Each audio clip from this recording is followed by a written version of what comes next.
Alors, bonjour à tous, heureux de vous retrouver, chers amis, sur YouTube, en ce 27e jour de novembre 2025. C'est jeudi et il est 10 heures pile, heure du Québec. Merci à ceux qui sont abonnés. Ceux qui ne le sont pas, faites-le maintenant. Merci à ceux qui m'envoient des liens et des messages toujours pertinents, intelligents et très appréciés. Merci à ceux qui vont commenter la vidéo. Dites-moi de vous regarder, écrasez le petit pouce en l'air et partagez la vidéo. N'oubliez pas de vous abonner surtout. Plein de gens viennent voir des publications et oublient de s'abonner avant de plonger dans ce que j'ai à vous partager.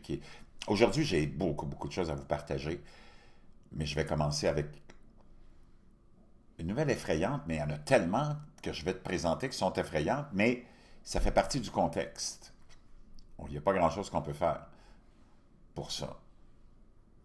Mais quand tu lis entre les lignes, ça te permet d'abord de te préparer psychologiquement, mais de te préparer aussi peut-être stratégiquement.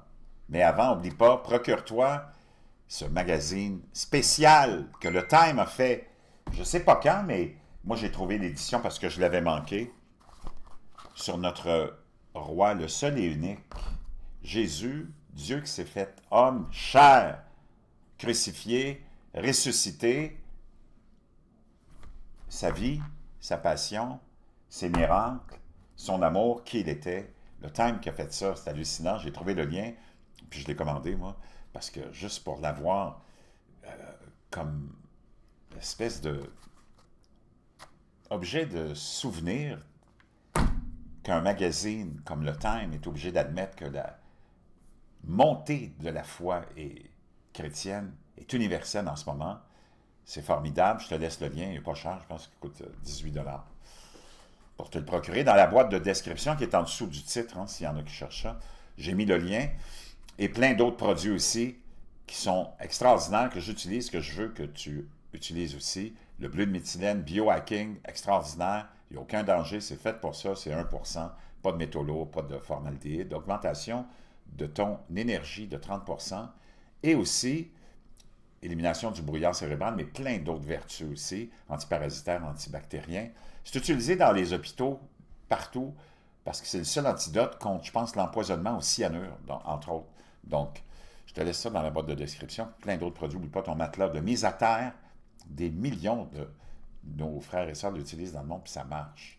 Ça marche vraiment. Moi, je t'ai trouvé celui que j'utilise, qui n'est pas cher. À 12%, je pense, de fibres d'argent, très important. Maintenant, tout le monde se rappelle de ce qui nous est arrivé avec ce virus qui est venu de Chine, qui a amené le monde dans un événement traumatisant, hein? La fameuse COVID-19 et tout ce qui s'en est suivi. On sait qu'il y avait eu un exercice préparatoire du Forum économique mondial par rapport à un événement comme celui-là qui pourrait se présenter potentiellement, qui a été fait quelques semaines, ou un mois ou deux, juste avant le déclenchement de cette pandémie-là. On s'en rappelle, tout le monde en avait parlé, ou presque, mais ce n'était pas naturellement dans les grands médias, mais c'est un peu sur le site du Forum économique mondial. Tout est là, il n'y a pas d'invention là-dedans. Imagine-toi, maintenant, on vient d'apprendre ça, moi je viens d'apprendre ça, là. L'Angleterre vient de terminer son plus grand exercice simulation d'une pandémie mondiale qui, cette fois, toucherait les enfants. Les écoles, c'est rapporté par le Télégraphe, mais c'est le lien que j'ai trouvé, là, parce que c'est le seul vraiment que j'ai trouvé, mais parce qu'on ne veut pas naturellement propager ça tellement. Il y a tellement de distractions en ce moment, hein?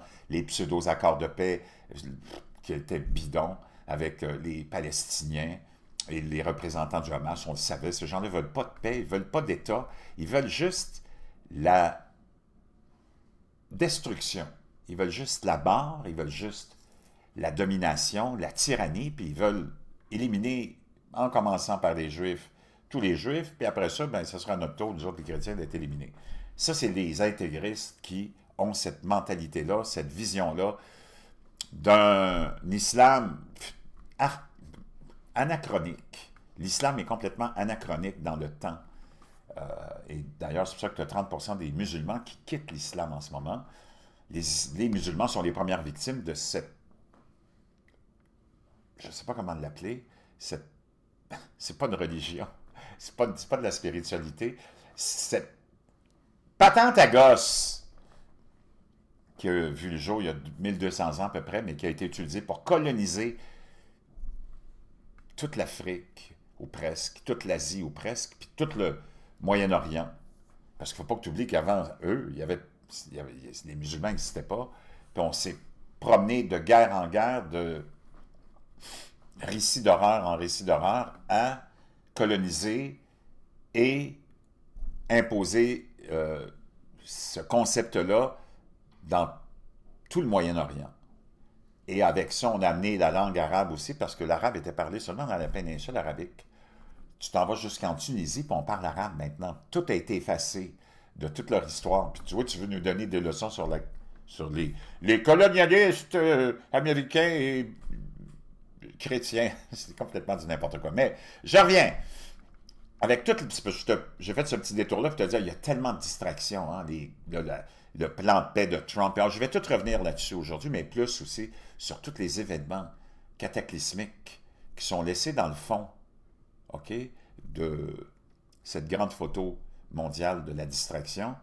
Tous ces volcans, un entre autres en Éthiopie, qui a repris vie après 12 000 ans, depuis la fameuse ère glaciaire, là, il a repris vie puis il a craché des cendres qui vont être respirées jusqu'en Angleterre, probablement même jusqu'ici. Donc, mais ça va être pour un peu plus tard aujourd'hui. Les écoles, de nouveau confinées dans le cadre d'exercices secrets de lutte contre une pandémie. Exercice Pegasus, on l'appelle l'exercice Pegasus.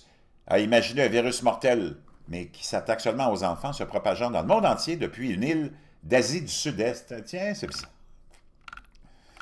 Cet automne, les écoles de tout le Royaume-Uni ont été confinées dans le cadre d'un exercice d'État visant à lutter contre la menace d'un nouveau virus mortel. L'exercice Pegasus, qui s'est achevé le mois dernier et a impliqué tous les principaux ministères, était le plus grand exercice de simulation de pandémie jamais organisé en Angleterre. Les participants à l'exercice ont été informés qu'un nouvel entérovirus avait fait son apparition sur une île fictive d'Asie du Sud-Est avant de se propager à travers le monde. Contrairement à la COVID-19, qui a touché de manière disproportionnée les personnes âgées, le nouveau virus s'est avéré plus mortel chez les jeunes. Ce virus, baptisé EVD68, aurait provoqué une insuffisance respiratoire, un œdème cérébral et, dans de rares cas, une paralysie chez les nourrissons, les enfants et les adolescents. La propagation de ce virus imaginaire a entraîné des restrictions de voyage, des fermetures d'écoles et d'entreprises, ainsi que le port du masque au Royaume-Uni et dans le monde entier. Les ministres participant à l'exercice ont également dû simuler des manifestations de rue fictives contre la distanciation sociale, selon ce qu'a appris le Télégraphe. L'annonce de cet exercice intervient une semaine après que le deuxième module de l'enquête sur la COVID-19 a conclu que le Royaume-Uni avait fait trop peu et trop tard pour contenir et atténuer la COVID-19 au début de 2020 et éviter une série de confinements nationaux désastreux. La fermeture des écoles a interrompu le cours normal de l'enfance et la décision de les fermer a eu une profonde conséquence sur les enfants, a-t-on déclaré. L'exercice Pegasus a été désigné comme un exercice d'urgence nationale de niveau 1, ce qui signifie qu'il impliquait la participation ministérielle, toutes les nations décentralisées et l'activation de Cobra, les salles de briefing du cabinet Office. Elle a été diffusée en 3 parties en septembre, octobre et novembre, en octobre, septembre, octobre et novembre de cette année et imaginait qu'une nouvelle version du virus EVD68 avait déclenché une pandémie mondiale. Son objectif principal était de simuler un scénario de pandémie réaliste. Il s'agit du premier du genre depuis près d'une décennie, selon un document d'information du Service national de la santé en Angleterre. Le véritable EVD68 est un virus respiratoire isolé pour la première fois en Californie en 1962, qui a depuis acquis une notoriété mondiale. Outre les maladies respiratoires et la méningite, il peut provoquer chez l'enfant une paralysie semblable à la poliomyélite, appelée paralysie flasque aiguë. Le choix d'un entérovirus est judicieux car il s'agit d'une possibilité réelle. Donc, c'est un virus qui existe vraiment, ce fameux EVD68, étrangement, comme la COVID existait aussi depuis longtemps apparemment. Si tu fais des recherches, moi je ne veux rien supposer. Donc, le choix d'un entérovirus est judicieux car il s'agit d'une possibilité réelle, comportant des risques réels, mais différente de ce que nous avons vu jusqu'à présent, a déclaré Sir Peter Orby, professeur d'infection émergente et de santé mondiale à l'Université d'Oxford et directeur de l'Institut des sciences des pandémies. La grande question pour moi serait de savoir si quelque chose a vraiment changé depuis la COVID, a ajouté Sir Peter, qui n'a pas participé à l'exercice. Les systèmes ont-ils évolué et les réponses ont-elles été différentes? Dans la phase 1 de l'exercice Pegasus, on a indiqué aux participants qu'une pandémie d'un nouvel entérovirus s'était déclarée sur l'île fictive de Moussiana, en Asie du Sud-Est, et qu'elle s'était propagée en Malaisie et à Singapour. L'épidémie a fait suite à un festival gastronomique local. Un enfant était décédé le 17 septembre et le virus était considéré comme ayant un potentiel pandémique. On ignore si des restrictions de voyage ont été recommandées à ce stade par les ministres britanniques pour tenter d'empêcher le virus d'atteindre la Grande-Bretagne. Mais le Télégraphe croit savoir qu'une série de restrictions de voyage était en place à la fin de l'exercice. Dans la phase 2 de la simulation, l'Organisation mondiale de la santé, le fameux OMS, a officiellement déclaré une pandémie. Les écoles ont été fermées, les hôpitaux ont commencé à être saturés. Des manifestations contre la distanciation sociale ont également éclaté. Cobra a été informé que comme la COVID, le virus peut se propager par aérosol et gouttelettes respiratoires et que la propagation asymptomatique ne peut être exclue. Lors de la phase 3, un confinement national a été instauré et les commerces non essentiels ont reçu l'ordre de fermer. On craignait également que le virus, supposément transmis par les porcs, ne provoque des pénuries alimentaires si les élevages britanniques étaient infectés. La première partie de l'enquête sur la COVID-19 a conclu que le plan britannique de lutte contre la pandémie, mis en place avant l'épidémie, était erroné car il n'avait pas envisagé de prévenir la propagation d'un nouveau virus à travers la Grande-Bretagne. Elle s'est concentrée sur un seul type de pandémie, n'a pas suffisamment pris en compte la prévention ni la proportionnalité de la réponse et n'a pas accordé une attention suffisante aux conséquences économiques, sociales de la réponse à la pandémie. Lorsque l'on disait que le Royaume-Uni était bien préparé avant la pandémie de COVID-19, cela signifiait à l'époque que le Royaume-Uni aurait dû être capable de gérer les décès de 837 500 personnes. 837 500 personnes. Et non qu'il était préparé à les empêcher, a-t-il ajouté. On ignore quelles mesures les ministres ont ordonnées lors de l'exercice Pegasus pour tenter d'empêcher le virus d'atteindre le Royaume-Uni, mais selon des documents gouvernementaux, cet exercice visait à tester la prise de décision du gouvernement. Wow! Puis ça continue. Assez épeurant. Ça m'amène à... Je ne sais pas si je l'ai ici. Te montrer le fameux magazine The Economist qui avait aussi en 2019, te rappelles-tu, mis sur son fameux magazine du mois de novembre qui te parle de l'année qui suit, là, son fameux magazine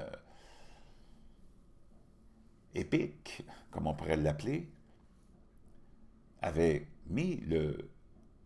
Je ne me rappelle plus de quel était l'animal, puis on parlait de début de virus puis de pandémie, te rappelles-tu? Puis regarde la couverture de 2016, tu as beaucoup de chaos, hein, on en a parlé ensemble, un petit peu, mais je vais essayer de revenir, ben, c'est très, très complexe. Mais tu vois encore, ici, une grosse seringue. Une autre grosse seringue ici. Et beaucoup de chaos, beaucoup de rouge. Je sais pas, mais... En tout cas, pour moi, ça sent pas vraiment bon. Laisse-moi aller voir quelque chose d'autre aussi. OK, j'ai trouvé ce que je voulais te partager qui fait un lien avec ce que je viens de t'apprendre, là, puis de te partager sur cet exercice en Angleterre. Mais avant, oublie pas, tu sais que moi, je suis professeur de yoga, entre autres. Je m'entraîne énormément. Je continue toujours à faire du jogging, même l'hiver. Puis je t'avais parlé que, je pense que je t'avais parlé, puis je t'avais partagé l'idée que j'avais toujours les pieds. Moi, c'est ma faiblesse. Les pieds sont toujours gelés, gelés, gelés. Et j'avais parlé avec une amie qui fait du jogging l'hiver, qui fait aussi du yoga avec moi. J'avais parlé de ça, que l'hiver, ça me faisait suer un peu, puis j'étais pas capable de vraiment jogger parce que j'étais obligé de mettre mes bottes. Parce que j'ai toujours froid aux pieds. J'ai dit, toi, comment tu fais pour jogger en running shoe? Elle m'a dit, Jean, ça te prend des chaussettes imperméables. Je dis, bon, des chaussettes imperméables, parce que j'essayais toutes les chaussettes possibles imaginables. La laine de 100% pure laine et patati et patata. Donc, elle m'a dit, non, ça te prend des bas, des chaussettes imperméables. Je les ai commandées, je t'en avais parlé, je les ai reçues. Je les ai commandées. Imperméables, résistants au froid.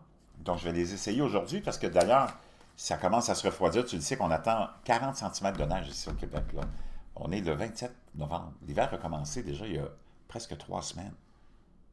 OK? Donc, il y a plein d'anomalies. Je reviendrai là-dessus. Donc, je te ferai un compte-rendu de ça. Puis, c'est vraiment efficace. Je te laisserai le lien parce qu'on a toujours les pieds gelés. Et ça, c'est vraiment déplaisant. Donc, imagine-toi, c'est pas tes médias qui vont t'en parler, mais moi, il y a plein de chaînes spécialisées sur la Chine que je surveille et suis religieusement. Et il y en a une, puis ça faisait quelques jours déjà que j'avais vu cette histoire-là se promener. Imagine-toi qu'il y a un mystérieux virus fatal qui se propage rapidement. Les hôpitaux sont débordés et les écoles fermées en Chine. On vient d'apprendre ça. Donc, c'est sûr que tout est secret en Chine, tout est vraiment caché en Chine. Et tu n'en entendras pas parler, mais il y a ça qui se passe. On sait qu'il y a toujours beaucoup, beaucoup de virus. La plupart des virus de grippe émergent de l'Asie. Pourquoi, je ne sais pas, mais en tout cas. Mais ça, c'est en train de se passer là, et cet exercice-là, c'est fait. Et tu sais que, je ne sais pas, des fois, tu peux juste additionner. Sans ta calculatrice, tu n'en as pas besoin pour calculer que 1 plus 1, ben, ça égale 2. Moi, je te donne ça juste comme information. Préparons-nous, on ne sait jamais ce qui nous pend au bout du nez ou ce qu'on veut nous faire pendre. Au bout du nez, peut-être, je ne sais pas, sans aucune arrière-pensée, là, mais je trouve ça très suspicieux. J'attends tes commentaires. Gêne-toi pas de commenter. Partage surtout cette vidéo-là, parce que je ne l'ai pas vu vraiment, cette nouvelle-là, partout. Il n'y a pas grand monde qui sait que cet exercice-là, c'est fait en Angleterre, puis en plus, ce qui se passe en Chine en ce moment.